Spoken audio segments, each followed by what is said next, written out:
And where's Godzilla? 18 field max power! What are you, stupid?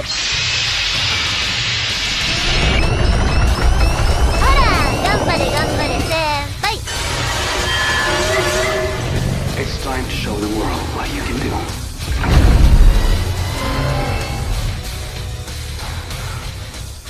Hello everybody, welcome to Dyname, the Daikaiju and Anime podcast, where today it is just me, T, and we are going to be looking at the Kaiju anime, Kaiju No. 8. Yes, this is pretty exciting. We have an actual Kaiju anime to talk about. And before we get into that, just some, the usual. If you have a movie or show you want us to review, any comments, thoughts, questions, go ahead and email us at dynamapodcast@gmail.com and we'll respond to those as soon as we can. Just expect responses or reviews for things in the next episode uploaded. And other than that, I think let's get into it. Now, I heard about Kaiju No. 8 a couple years ago. I saw Studio Kara was working on it. It's an anime about kaiju. I definitely was interested, but it kind of just flew under my radar after it came out, and I never got to watching it. I just checked it out recently. I heard Season 2 is coming out soon. I saw they put the main characters in Fortnite. That was kind of cool. The hype for me, you could say, was slowly building. I wasn't exactly sure what I was getting into with this show, but I was eager to give it a try. We'll just start off with some spoiler-free thoughts here, and to start that off, I'm going to read off my critic-less review for Kaiju No. 8. I gave this a 50%, which lands it right in the decent category, and I wrote, "As a huge Godzilla fan and anime fan, how could I not watch an anime called Kaiju No. 8? This show is a pretty standard action anime. A lot of characters fall into commonly seen tropes for the genre, and there's just not much unique in Kaiju No. 8. However, it sticks with what works and it does it well.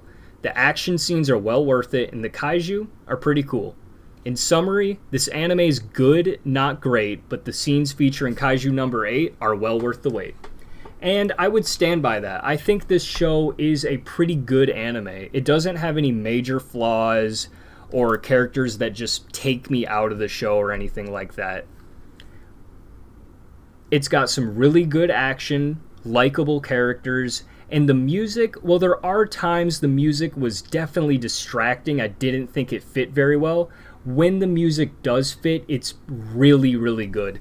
There are two tracks in particular, actually, Kaiju Rock and the theme of Kaiju No. 8. I thought both of those tracks were phenomenal. I listened to them a lot, actually, and when they're used in the show, they're used to great effect. So whenever you start hearing those tracks, you know you're in for a good scene. Kaiju No. 8 did deliver some cool, action stuff. I do feel like overall it was just an okay show. It didn't have anything that just broke the barrier or really shocked me or grabbed me.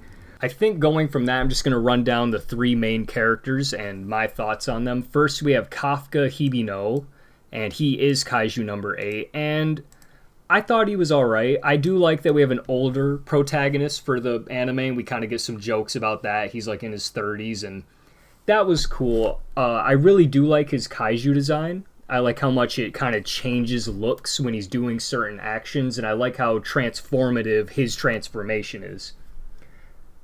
The kaiju design is definitely cool. It's not my favorite kind of thing, but there's a lot of different monsters in this show, and for the main one, I think it's a pretty solid design. Our next main character is Reno Ichikawa, and honestly, I have no thoughts on him. He's just generic anime character to me. I didn't find him particularly interesting or he's so bland to me, and that's one of the negatives about this show. It just didn't have enough that really stood out to me. It's just very good, and that's it. It's not great, it's just fine. Moving on to the third main character, Kikaru Shinomiya, I believe is how you pronounce that. She was pretty cool. I thought she was a lot like Asuka from Evangelion. Reminded me a lot of her arc with the whole I need to be number one, I need to be the best. She's the best at fighting monsters, graduated college early, that whole shtick. Kind of like a, mean tsundere type. She was pretty cool. I liked her. Her action scenes were definitely a highlight. Whenever she's on screen fighting kaiju, that stuff is great. Like I said earlier, the action in this is really good. It's just overall as a package, again, I wasn't the most impressed. But she was a good character. Even if she was something I've seen before, I thought she was pretty solid.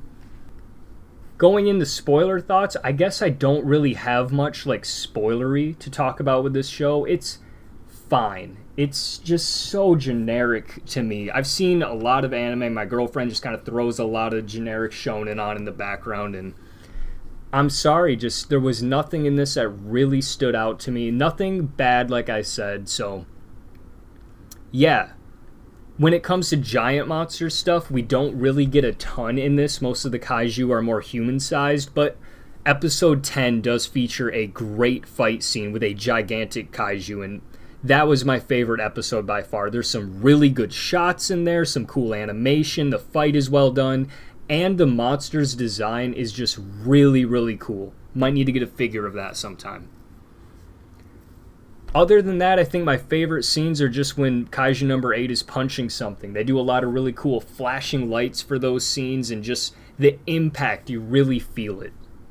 I do think one really cool part is the fact that in the beginning of the show, Kafka Hibino works as like the cleanup crew that cleans up the dead kaiju that get killed in the city after the defense force takes them out.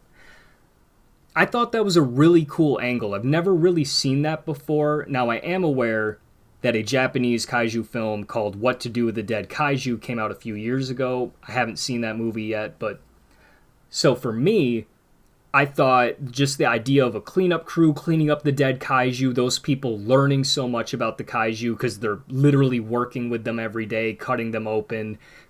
I thought that was cool. These like lower level workers, they know these monsters inside and out, and that's valuable information that, comes into play later. And I thought that was a cool twist, something unique that actually grabbed me from this show. So, gotta give credit where it's due. So yeah, sorry that this was a extremely short episode, but that pretty much sums up my thoughts on that show. If you have anything to add, go ahead and email us. We can always talk about that in the next episode, or leave a comment. I think you can comment on Spotify uploads now, so go ahead, do all that good stuff. If you did watch or listen to this shorter episode, I do appreciate it, and we will see you in the next episode. Bye-bye.